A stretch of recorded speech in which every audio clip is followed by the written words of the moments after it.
नादान बच्चे हमेशा नादानी करते हैं, जिनको नहीं पता ये जीव क्या है, ये ब्रह्म क्या है, ये पार ब्रह्म क्या है, ये पर ब्रह्म क्या है, वो ज्ञानी बने फिर रहे हैं।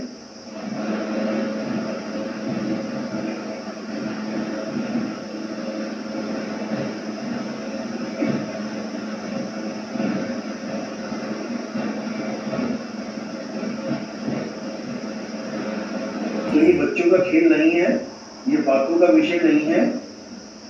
ये कहते हैं पानी में मदानी मारना, संतों की भाषा में कहते हैं कि थूक पिलोना। ये थूक पिलोने का काम नहीं है कि कोई कुछ भी बोलते वही सत्य हो जाता है। जीव, ब्रह्म, पर ब्रह्म, पार ब्रह्म, ये सब अलग अलग है भाई। कोई इसको गलती से एक मत समझ लेना। और कोई आत्मा को ब्रह्म मानने की तो कभी गलती मत कर लेना, नहीं तो 84 में ऐसा ठोका जाएगा कि सिर पे 2 सींग लगे होंगे और पिछवाड़े पे पूंछ लगी होगी और हालत खराब हो रही होगी। ब्रह्म को कभी आत्मा मत मान लेना गलती से भी। जिसने ब्रह्म को आत्मा माना उसका कभी नहीं कटा आना जाना, उसकी किस्मत में लिखा ही है धक्के खाना। समझ लो। माया बोलने वाले तो वेद को भी बड़ा बोलते हैं, बोलने वाले ब्रह्म को भी बड़ा बोलते हैं, लेकिन सारे लानत दे रहे हैं उनके ऊपर, लानत कि ब्रह्म बड़ा कि जहां से आया और वेद बड़ा कि जिन निर्माया, ईमन बड़ा कि जीवन माना और राम बड़ा कि राम नहीं जाना। ये बच्चों की बातें नहीं है भाई कि बच्चे बताएंगे क्या सही है क्या गलत है। ये ज्ञानी पुरुषों का खेल है, ये विवेकी हंसों का खेल है।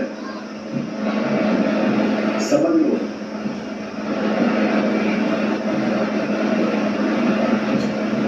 तो इसीलिए जो ब्रह्म को परमात्मा मानते हैं, आत्मा मानते हैं, वो कभी भी नहीं जान पाते कि पार ब्रह्म क्या है। वो कभी सोच भी नहीं सकते, क्योंकि उनकी बुद्धि काल भगवान वहीं तक लॉक कर देता है। जैसी जिसकी मान्यता हो जाती है, समझो वहीं पर उसका खेल खत्म हो जाता है। अच्छे से समझ लो। जो ये मानते हैं कि परमात्मा ने सृष्टि बनाई है, उनके अंदर बीज पड़ गया सृष्टि में वापस आने का। वो चाहकर भी नहीं भाग सकता इस सृष्टि से।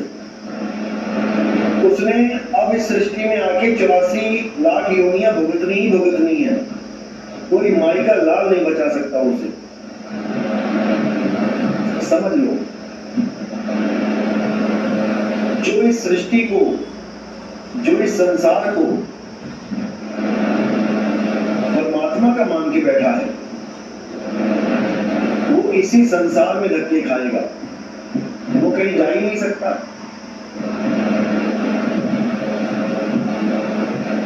जो ब्रह्म को परमात्मा बोल दे, जो ब्रह्म को सर्वे सर्वा बोल दे, ब्रह्म को ही आत्मा बोल दे, वो इसी ब्रह्मलोक में रहेगा, इसी ब्रह्मांड में रहेगा। ब्रह्मांड का मतलब है ब्रह्म का अंड, ब्रह्म के द्वारा पैदा किया गया अंड। तो ब्रह्म के द्वारा पैदा किया गया अंड ही ब्रह्मांड है, और इसी ब्रह्मांड में धक्के खाएंगे ये लोग। ये सब इसी ब्रह्म के खेल में शामिल होंगे दोबारा। कोई सिर पे सींग लगा के पैदा होगा, कोई पीछे पूंछ लगा के पैदा होगा, कोई बड़े बड़े कान लेके पैदा होगा, दांत उसके मुंह से बाहर निकले होंगे दो। हाथी और कोई बेचारा पेट में गांठ लगा के पैदा होगा, चींटी। कोई 32 जोड़े पैर लेके पैदा होगा, पंजाबी में कहते हैं बतीरा, हिंदी में कहते हैं कन खजूरा। तो ये वही लोग हैं जो लोगों के कानों में जहर डाल रहे हैं। कन खजूरा ही बनेंगे ये कन खजूरा ही बनेंगे। इनको कोई बचाने वाला नहीं है, इनकी दुर्गति पक्की है, समझ लो। लेकिन अगर परमात्मा की कृपा हो जाए और किसी का विवेक जाग जाए तो ऐसे लोग कभी किसी को भ्रमित नहीं कर सकते। इनको भी ये ड्यूटी मिली है काल निरंजन के द्वारा कि लोगों को भ्रमित करो, लोगों को बोलो कि ब्रह्म ही आत्मा है, लोगों को बोलो कि परमात्मा की दुनिया है। काल भगवान कभी नहीं चाहता कि उसकी दुनिया खाली हो। काल भगवान कभी नहीं चाहता कि उसकी दुनिया में कि कुत्ते बिल्ली बकरे ना रहे, सब आजाद हो जाएं। इसलिए इसने बहुत से लोगों की ड्यूटी लगा रखी है कि सबके कानों में ये ज्ञान डालो कि परमात्मा ने ये दुनिया बनाई है।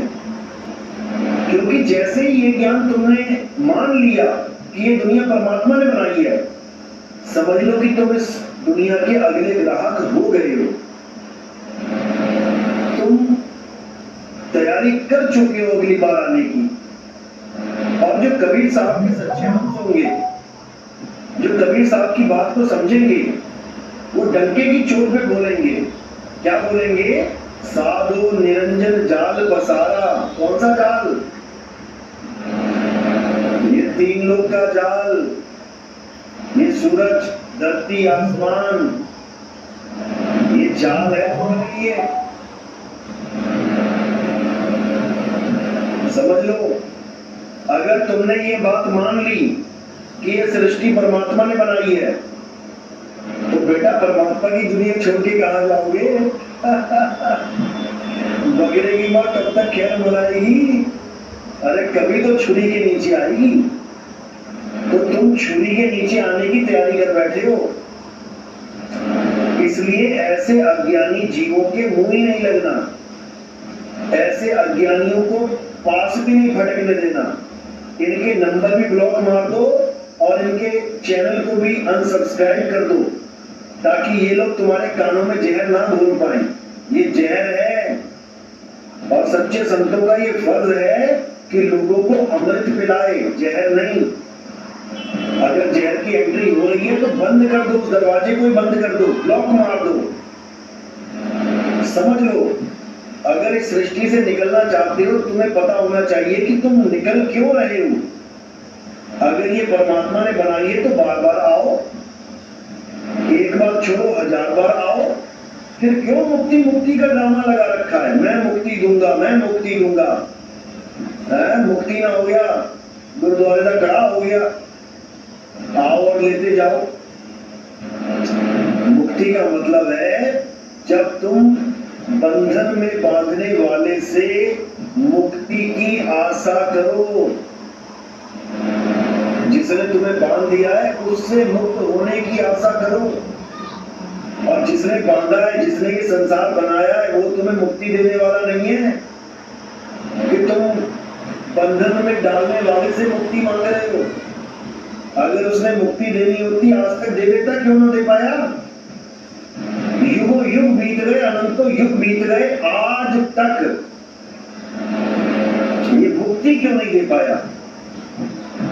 क्यों कबीर साहब को बार बार आना पड़ा है मुक्ति का भेद बताने के लिए? क्या जरूरत पड़ गई? जब परमात्मा ने सृष्टि बनाई है तो परमात्मा मुक्त भी कर दे। क्यों नहीं करता ये? क्यों कर्मों का जाल बुन रखा है इसने? जो करोगे सो भरोगे।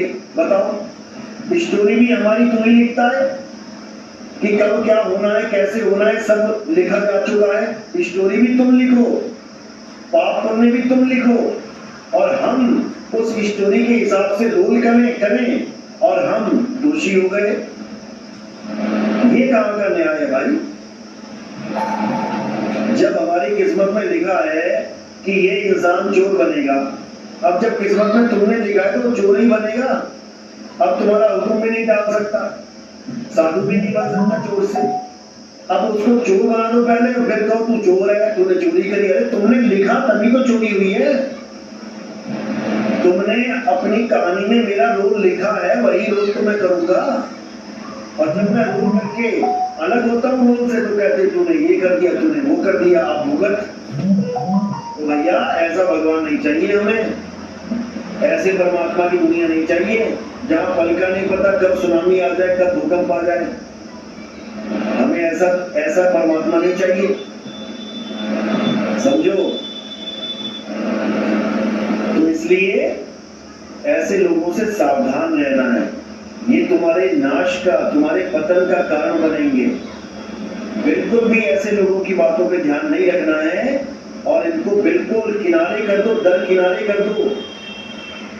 अगर सच में मुक्ति चाहिए तो मुक्ति किसी बाप की बकौती नहीं है कि किसी के बाप की बकौती है। मुक्ति है तुम्हारे मन से सारे बंधन हट जाएं और तुम्हें अपना स्वरूप प्राप्त हो जाए, उसको मुक्ति कहते हैं। ये संसार एक बंधन है, ये संसार जिसने बनाया है उसी ने तुम्हें बांधा हुआ है। ये 5, 25, 3 का पिंजड़ा तुम्हें किसी ने दिया है, बंधन है ये। 5, 25, 3 का पिंजड़ा वामे तुमको राखे हो, तुमको बिसर गई सुध घर की और ये महिमा अपनी भाके हो।